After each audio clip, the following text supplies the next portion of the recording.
Good afternoon everyone. Hi, Sujit আমি। Volkswagen Vento এটার হচ্ছে এবিএস সিম্বলটা অন হয়ে আছে। স্টার্ট করার পরও আমি গাড়িটা স্টার্ট করব। গাড়ি আমি স্টার্ট করলাম, দেন এবিএস সিম্বল দেখতে পাচ্ছেন, এবিএস সিম্বলটা অন হয়ে আছে, মানে যে কোনো একটা সেন্সার হয়তো খারাপ আছে, সেটাকে আমরা চেক করছি। স্ক্যানারে চেক করছি। স্ক্যানারে কী দেখাচ্ছে এখন? লেফট ফ্রন্ট স্ক্যানারে দেখাচ্ছে লেফট ফ্রন্ট এবিএস সেন্সর ফ্রন্টে।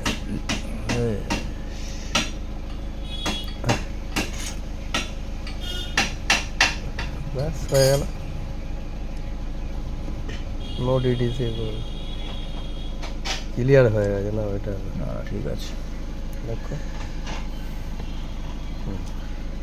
স্ক্যানারেতে আসছে আমাদের লেফট ফ্রন্ট এবিএস সেন্সার আছে, এয়ার ব্যাগের সিম্বল আছে, আর কি এটা আছে এয়ার ব্যাগ খোলা আছে বলে এয়ার ব্যাগের সিম্বল আসছে, কিন্তু এবিএস সিম্বলটা এবিএসটা ফল্ট আছে। তো এবিএস মানে left front ABS wheel speed sensor, ওই সেন্সারটাকে চেঞ্জ করার পরেই তবেই ওই সিম্বলটা আউট হবে। ওর কোড নাম্বারটা কী আছে? ওর 00283 ভক্সওয়াগন ভেন্টো।